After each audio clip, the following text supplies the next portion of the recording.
jangan berpikir materi. Karena tidak akan pernah cukup. Jangankan dikasih hanya gaji segitu. Mau digaji besar kalau ukurannya materi tidak akan pernah.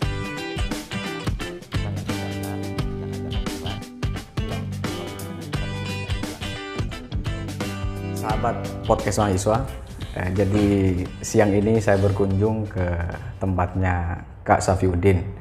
Beliau ini merupakan pimpinan Dewan Perwakilan Rakyat Daerah Pamekasan dan hari ini kebetulan momentumnya adalah momentum Hari Guru. Dan sebagaimana kemarin kita pernah bincang-bincang dan juga saya tahu bahwa sampean ini merupakan mantan guru honorer ya belasan tahun. Nah, hari ini momentum Hari Guru. Jadi dan yang mungkin menarik diperbincangkan, beliau sempat jadi guru honorer, sekarang posisinya ada di posisi atas, jadi pimpinan DPRD. Jadi dia artinya mengalami sebagai guru honorer, kemudian hari ini sebagai pihak yang menjadi penentu kebijakan juga, yang bisa juga melahirkan kebijakan tentang guru-guru honorer ini. Namun sebelum nyampe ke kebijakan itu, saya ingin tanya-tanya dulu. Jadi gimana dulu rasanya jadi guru honorer dan berapa tahun tepatnya menjadi guru honorer dan di mana gitu ya? Ya, terima kasih podcast mahasiswa yang saya hormati dan Mas Oki. Terima kasih. Juga para penikmat podcast mahasiswa dan utamanya pada seluruh guru dan mungkin mahasiswa yang mau jadi calon guru. Iya. Pertama saya ucapkan selamat Hari Guru Nasional tanggal 25 November. Kalau pengalaman saya pastinya itu jadi guru honorer di 2 tempat ya, bahkan di 3 tempat. Yang lama nyabang waktu itu ya? Iya, dulu saya pertama di SD Tegang Serlau 1 di Kecamatan Waru, kemudian di beberapa sekolah swasta, tepatnya di MTS Al-Mardiyah, sama beberapa madrasah-madrasah lain. Waktu itu baru lulus kuliah? Justru mau kuliah, dulu di masa lalu orang kalau jadi guru itu seolah-olah jadi pegawai negeri. Dulu waktu itu ya? Iya, jadi saya itu dulu pertama lulus aliyah langsung diminta ngajar SD. Dan waktu itulah kemudian pertama kali jadi guru? Pertama jadi guru, jadi honorer. Di SD tempat saya ngajar, tempat saya belajar dulu di waktu itu tepatnya tahun 2004. Tahun 2004 saya awal menjadi guru honorer dan gajinya awalnya itu ya 70.000 per bulan. 70.000 per bulan. Karena saya mau kuliah, mungkin kepala sekolahnya itu kasihan ke saya, dinaikkan menjadi 100.000. Tahun 2004 waktu itu. Tahun 2004. Karena saya sukwan dulu, 1 tahun kemudian pengabdian naik menjadi 100.000. 70.000 ke 100.000. Ke 100.000. Karena per bulan itu ya? Per bulan. Bukan per hari ya? Bukan per hari. Dan itu bagi saya itu cukup modal untuk biaya kuliah. Biaya kuliah artinya status saya sebagai guru honorer itu saya jadikan sebagai modal untuk saya kuliah. Membantu? Lah, kalau persoalan membantu pasti tahu. Tapi kalau pelan cukup itu yang Maha Kuasa yang mencukupi. Okay. Jadi 100.000. Kemudian tahun 2008, 2009 tepatnya naik menjadi 150.000. Waktu itu sudah kuliah? Sudah lulus, hampir lulus.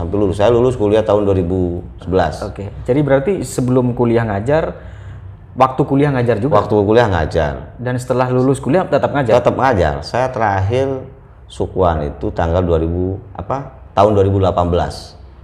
Sebelum mencalonkan diri? Sebelum mencalonkan diri jadi anggota DPR.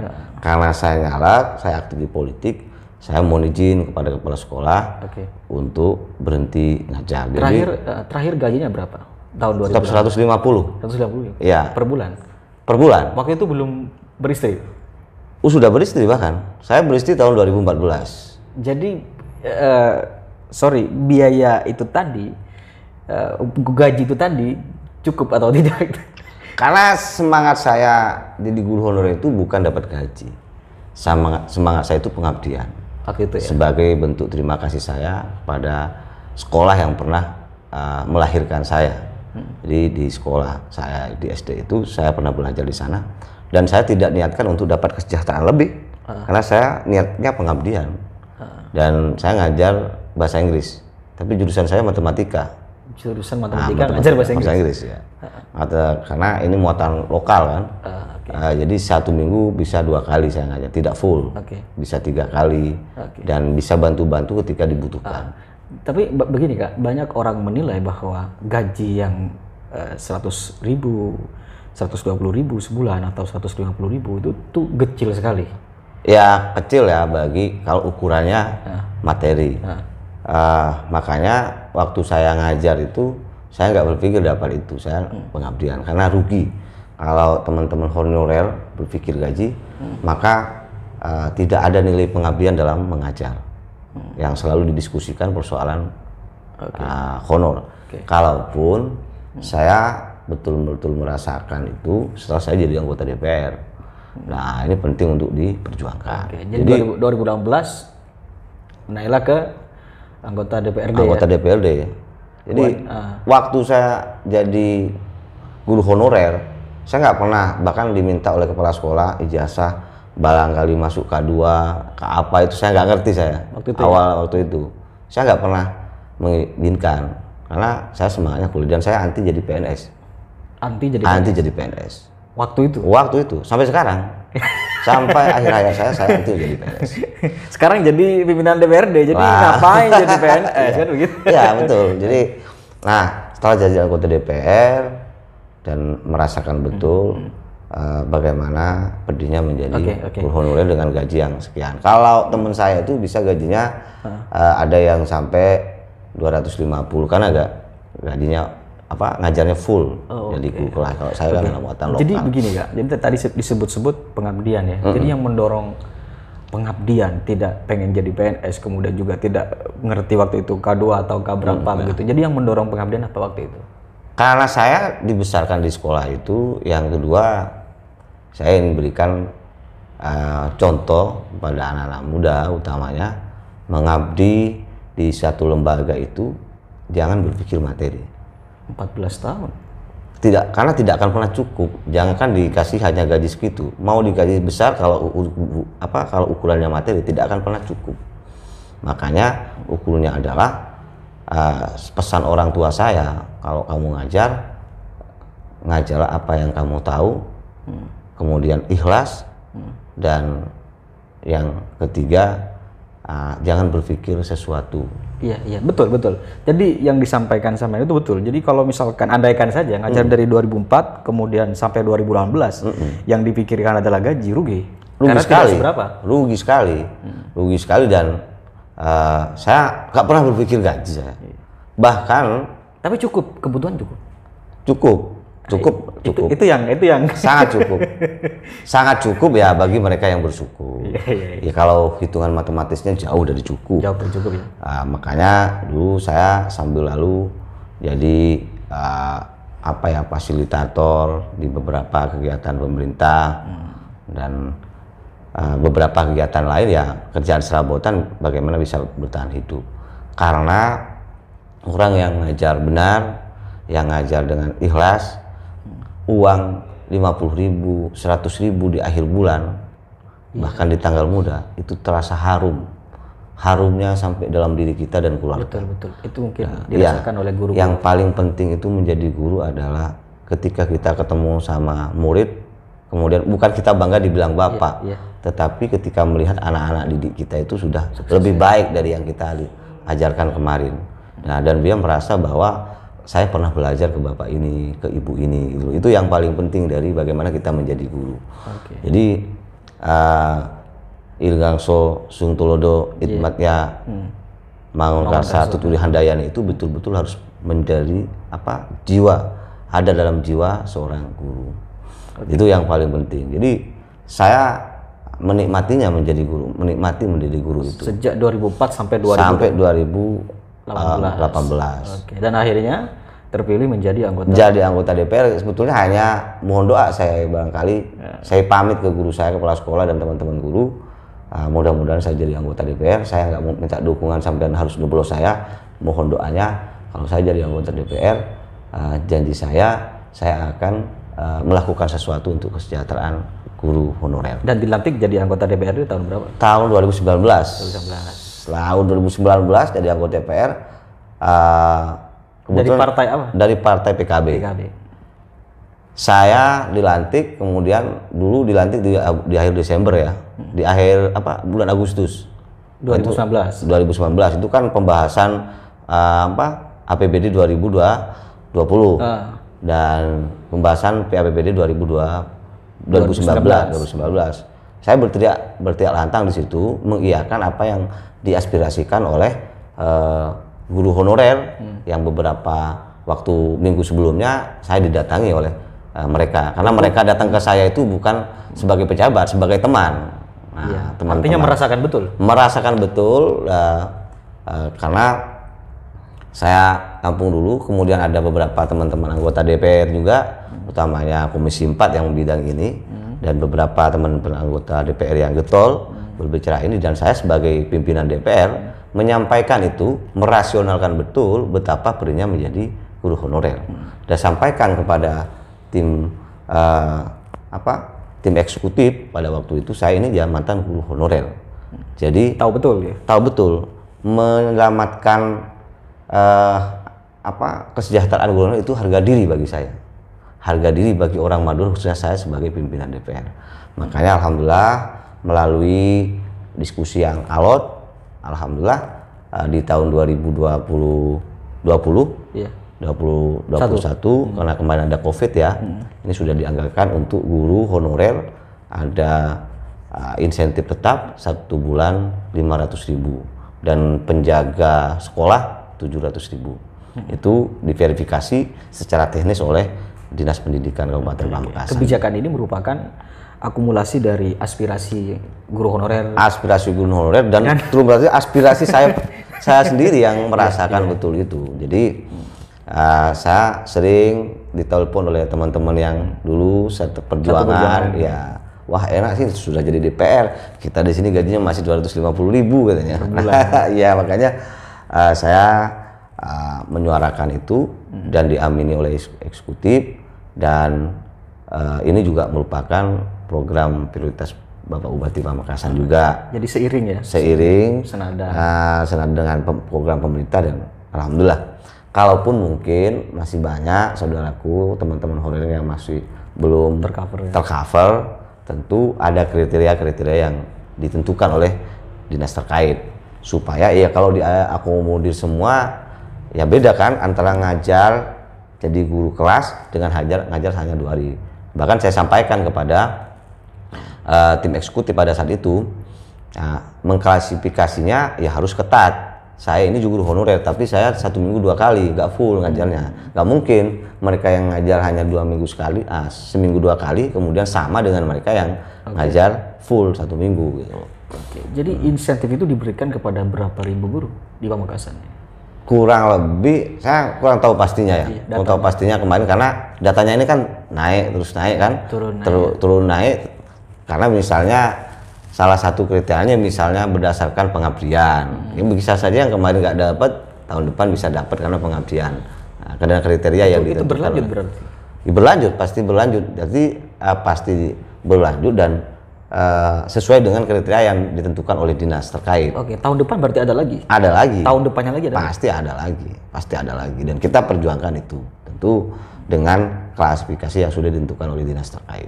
Jadi selain dapat gaji mereka honorer, sebutlah misalkan 250.000, mereka masih mendapatkan 500.000 insentif. Insentif. Nah itu kan 250.000 itu kan adalah kerelaan dari kepala sekolah yang memanage keuangan sekolah. Jadi harapan saya mudah-mudahan itu sebetulnya belum cukup. Saudara-saudara, 500.000 teman-temanku itu belum cukup. Mudah-mudahan kita berdoa perekonomian di Indonesia ini menjadi lebih baik, utamanya di Pamekasan, sehingga mari bantu pemerintah, mari bantu apa yang menjadi kebaikan untuk peningkatan PAD Kabupaten Pamekasan, mudah-mudahan besok bisa kita tingkatkan lebih sejahtera lagi. Jadi, sehingga sesuai dengan amanah yang diberikan oleh teman-teman kepada saya akan saya perjuangkan semampu saya. Jadi misalnya ada pertanyaan, apa bedanya mengajar dengan jadi anggota DPRD? Oh iya, beda banget. Kalau ngajar ya itu ya hanya belajar jadi anggota DPR. Kalau sekarang belajar mensejahterakan mereka yang sudah yang ngajar, gitu lah. Belajar ngajar itu. Jadi saya masih belajar. Jadi apa yang saya berikan, yang saya aspirasikan di DPR ini belum 100% mampu memuaskan ya. Tentu karena namanya juga belajar mensejahterakan guru honorer. Itu jadi yang paling tidak rindu untuk mengajar lagi, ketemu melihat siswa, nggak rindu mau ngajar lagi? Rindu, bahkan saya sempat terbesit ya kalau misalnya suatu saat saya mungkin tahun depan lah barangkali ya ada program DPR mengajar itu di Hari Guru misalnya. Kan enak. Wong saya lihat dari 45 anggota DPR ini hampir 80% mantan guru semua, mantan guru madrasah.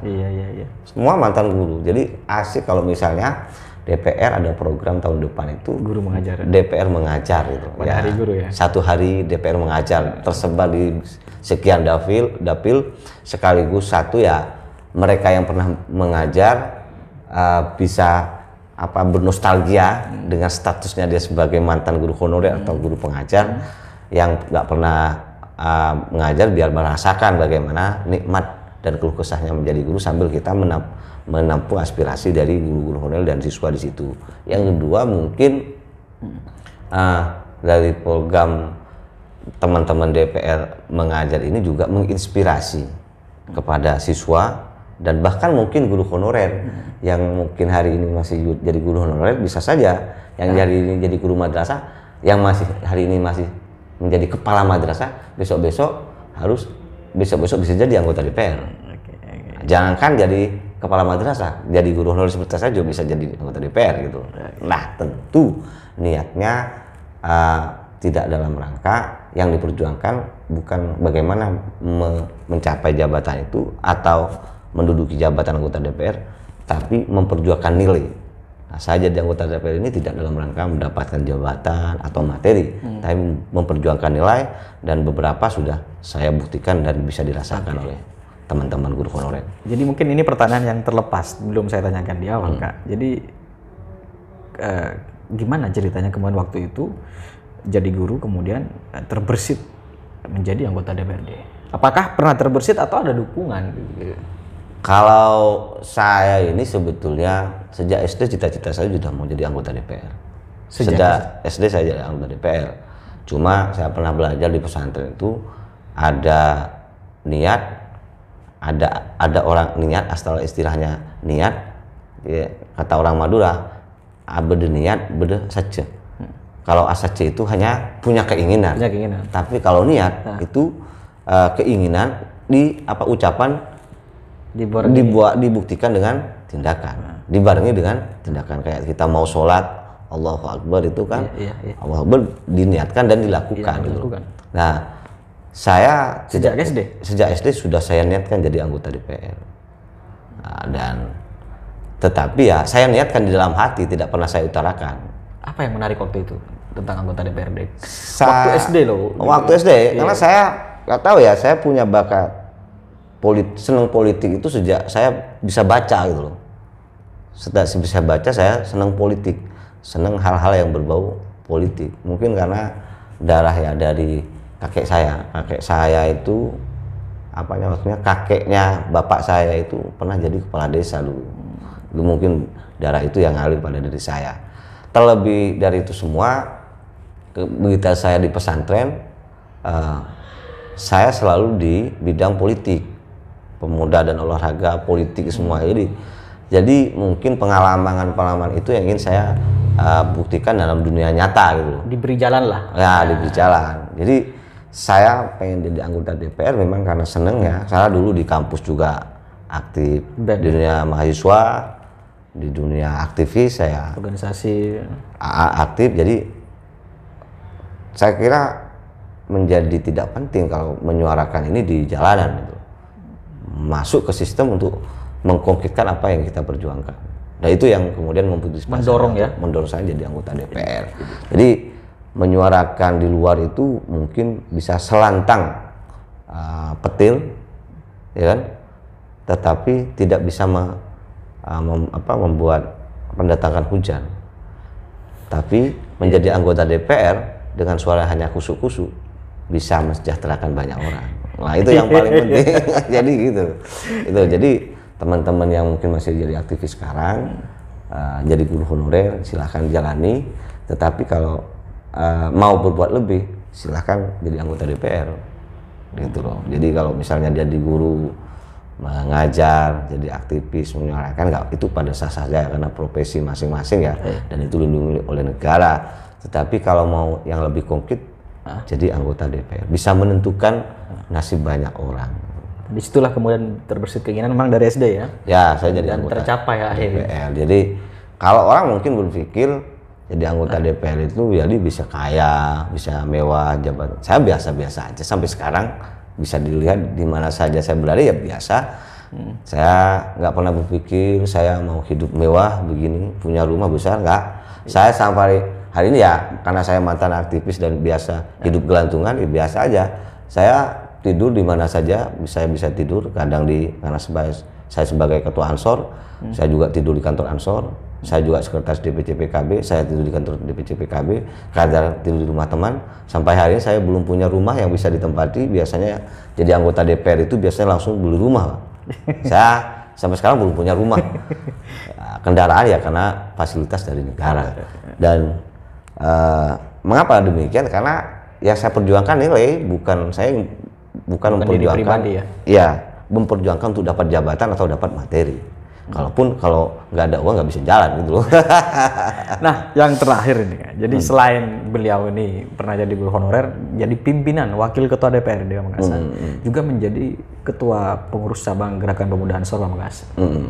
Jadi ketua-ketua di mana saja ini? Iya, ya karena saya dulu aktif di beberapa organisasi ya, dan kakek saya juga pernah pejuang juga dulu kan.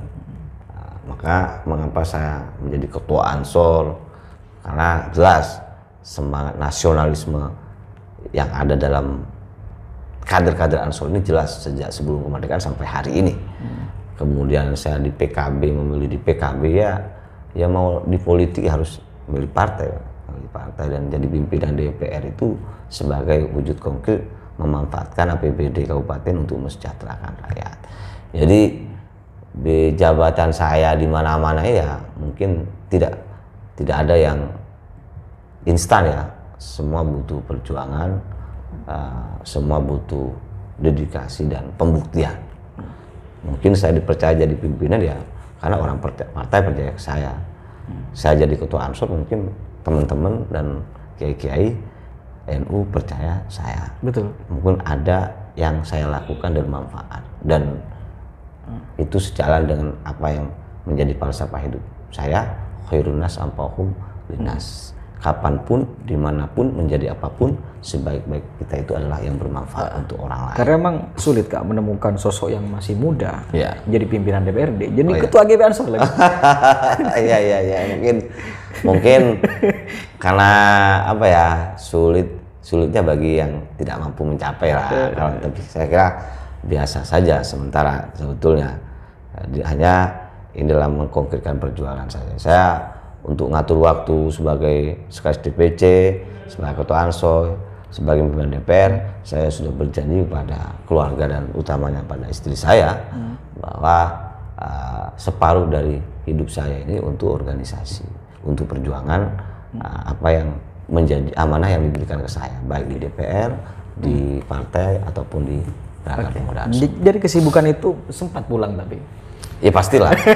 Anak saya 2. Orang rumah itu di rumah bahkan nanya-nanya gitu saya. Saya itu dulu awal berkeluarga 2 tahun dapat 2 saya. 2 tahun dapat 2. Oh, kata tetangga, kapan ya ngumpul ya gitu loh. Ya itu kan sudah ada cara khusus dengan cara khusus. Tapi pulang. Ya pasti pulang lah. Jadi senikmat apapun di luar pasti di rumah lebih nikmat dan surga itu ada di rumah. Dan surga terindah itu adalah istri dan anak-anak kita. Jadi apa bedanya memimpin DPRD dan memimpin Ansor? Sama aja sebetulnya, di Ansor saya memperjuangkan apa yang menjadi menjadi tarekatnya para kiai-kiai, apa yang menjadi ijtihadnya para kiai-kiai dan para muassis Nahdlatul Ulama. Terus di DPR dari sebagian perjuangan itu saya konkretkan menjadi sesuatu yang nyata. Kalau di Ansor kan bisa bersuara, hanya bisa bersuara. Iya. Tapi kalau di DPR tidak hanya bersuara, tapi mengetuk kebijakan. Mengetuk menjadikan lahirkan kebijakan yang bisa terlaksana raya. Jadi semua saling melengkapi lah, saling melengkapi. Di Ansor saya sering ketemu anak muda, mendengar keluh kesahnya anak muda di Pamekasan. Kemudian saya edukasi mereka untuk menambah kecintaan mereka kepada bangsa ini, menambah kecintaan mereka pada ulama, habaib, dan itu semua kita lakukan tidak lain sebagai abdi Tuhan yang Maha Kuasa, sebagaimana firman Tuhan dalam Al-Quran itu wa ma khalaqtul jinna wal insa illa tidak saja jin dan manusia hanya untuk menyembah kepada Aku, menjadi abdi Tuhan. Menjadi abdi Tuhan yang baik adalah menjadi makhluk yang terbaik di sisinya. Kak Syafiq, jadi apa pesannya kepada para aktivis hari ini? Jadi saya melihat bahwa gerakan aktivis hari ini mulai tidak seperti dulu. Jadi mungkin sampean juga masuk dari kaderisasi aktivis yang dulu ya. Jadi apa pesannya kepada para aktivis hari ini? Ya, jangan berhenti untuk terus berbuat, tapi perbuatan yang tentu membawa manfaat kepada masyarakat, bukan membawa mudarat. Karena di akhir-akhir ini yang menjadi penguasa itu bukan kepala desa di era media sosial loh ya. Yang menjadi penguasa itu bukan kepala desa, bukan bupati, bukan pak camat, bukan gubernur, bukan presiden. Yang paling berkuasa seolah-olah hal ini haters. Jadi saya harapkan sampaikan sesuatu yang betul-betul konstruktif, karena nilai kritis apapun yang kita sampaikan, saya ingat pepatah lama, pertanyaan yang baik itu akan menghasilkan jawaban yang baik.